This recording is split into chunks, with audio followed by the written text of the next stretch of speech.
নলবাৰী শ্ৰী শ্ৰী হৰিমন্দিৰ পৰিচালনা সমিতিৰ কালি অনুষ্ঠিত সাধাৰণ সভাত গ্ৰহণ কৰা সিদ্ধান্ত মৰ্মে হৰিমন্দিৰ পৰিচালনা সমিতিৰ প্ৰাক্তন সভাপতি অশোক শৰ্মা আৰু সাধাৰণ সম্পাদক নগেন ডেকাক হৰিমন্দিৰৰ সদস্য পদৰ পৰা চিৰদিনলৈ বহিষ্কাৰ কৰা হৈছে।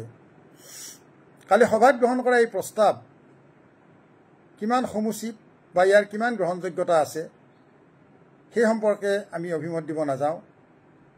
আমি মাত্ৰ এটা কথাই অনুভৱ কৰিছোঁ যে যিকোনো এটা দোষত অভিযুক্ত এগৰাকী ব্যক্তি, সেয়া বিত্তীয় কেলেংকাৰীৰ অভিযুক্তই হওক বা হৰি মন্দিৰ বা অন্য অনুষ্ঠানৰ অনুশাসনহীনতাৰ অভিযোগত অভিযুক্তই হওক বা অন্যান্য অভিযোগত অভিযুক্তই হওক, এগৰাকী অভিযুক্ত ব্যক্তিক ভাৰতীয় সংবিধানৰ অন্তৰ্গত আইনৰ দৃষ্টিৰে, আমাৰ ভাৰতীয় সভ্যতা সংস্কৃতিৰ দৃষ্টিৰে, ভাৰতীয় সনাতনী সভ্যতা সংস্কৃতিৰ দৃষ্টিৰে অন্ততঃ এবাৰলৈ হ'লেও আত্মপক্ষ সমৰ্থন কৰাৰ সুযোগ প্ৰদান কৰা হয়।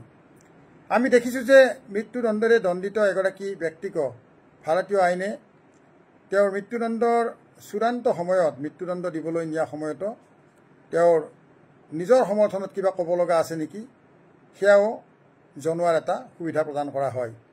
এনেস্থলত আমি জানিব পৰা মতে যি দুগৰাকী ব্যক্তিক হৰিমন্দিৰৰ আজীৱন সভ্যৰ পৰা বহিষ্কাৰ কৰা হৈছে, দুয়োগৰাকী ব্যক্তিয়ে জনোৱা মতে তেওঁলোকক কালিৰ সভালৈ নিমন্ত্ৰণ কৰা হোৱা নাছিল বা তেওঁলোকক অন্য কোনো পদ্ধতিৰে তেওঁলোকৰ আত্মসমৰ্থনৰ পক্ষত কিবা যুক্তি প্ৰদৰ্শন কৰাৰ বাবে সুযোগ প্ৰদান কৰা হোৱা নাছিলে।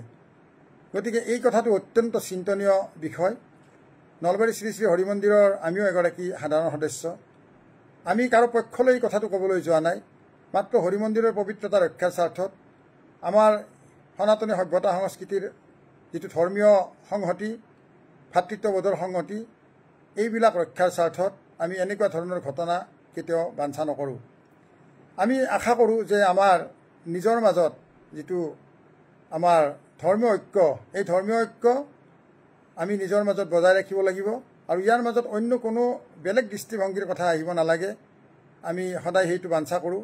ইয়াত ৰাজনৈতিক বা অন্যান্য যিবিলাক কথা থাকে সেইবিলাক কথাৰ মাজলৈও আমি নাযাওঁ। কোনে কাক ক'ত কি কৰিছে সেইবিলাক মন্তব্য আমি দিবলৈ নাযাওঁ। মাথোন আমি এটাই কথা বিচাৰোঁ যে হৰিমন্দিৰৰ ভিতৰত সকলো লোককে সমানভাৱে ট্ৰিটমেণ্ট কৰিব লাগে, সমানভাৱে বিচাৰ কৰিব লাগে আৰু কোনোবা যদি দোষী হয়, দোষী হ'লে তেওঁৰ ওপৰত যি প্ৰচলিত আইন আছে, এই প্ৰচলিত আইনৰ ধাৰাত বা প্ৰচলিত আইনৰ আওতাত তেওঁৰ ওপৰত শাস্তি প্ৰদান কৰা বা বিচাৰ প্ৰক্ৰিয়া আৰম্ভ কৰাৰ ব্যৱস্থা থাকিব লাগে। আমি নিজেই বিচাৰকৰ ভূমিকা লৈ ততাতৈয়াকৈ আমি কাৰোবাৰ ওপৰত বিচাৰৰ ৰায় অৰ্পণ কৰাটো কেতিয়াও এইটো এটা গ্ৰহণযোগ্য কথা হ'ব নোৱাৰে বুলি মই অনুভৱ কৰোঁ। আৰু ইয়াৰ লগে লগে আমি হৰিমন্দিৰৰ পৰিচালনা সমিতিৰ সৈতে জড়িত ব্যক্তিসকলৰ পৰা জানিব পাৰিছোঁ যে এই অভিযুক্ত ব্যক্তি দুগৰাকীক ইয়াৰ পূৰ্বে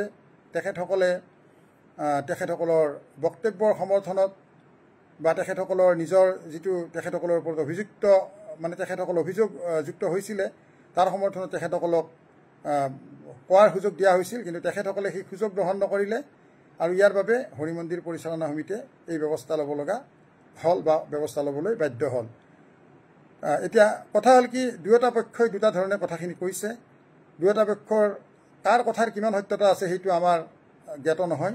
আমি আশা কৰিম যে হৰিমন্দিৰ পৰিচালনা সমিতি আৰু ইয়াৰ লগে লগে অভিযুক্ত ব্যক্তিসকল, যিসকলক ইতিমধ্যে অভিযোগেৰে দণ্ডিত কৰি হৰিমন্দিৰৰ পৰা সদস্যপদৰ পৰা বহিষ্কাৰ কৰা হৈছে, সকলোৱে এই বিষয়টো পৰিষ্কাৰ কৰাৰ স্বাৰ্থত, ৰাইজৰ আগত দাঙি ধৰাৰ স্বাৰ্থত, বিশেষকৈ বৃহত্তৰ হিন্দু সমাজৰ আগত দাঙি ধৰাৰ স্বাৰ্থত, হৰিমন্দিৰ প্ৰেমী সকলোৰে সন্মুখত দাঙি ধৰাৰ স্বাৰ্থত তেখেতসকলে বিষয়টো ৰাজহুৱা কৰক।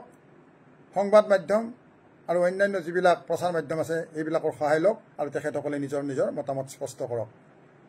আমি আশা কৰিম আমাৰ এই আহ্বানৰ প্ৰতি দুয়োটা পক্ষই সঁহাৰি জনাব। ধন্যবাদ।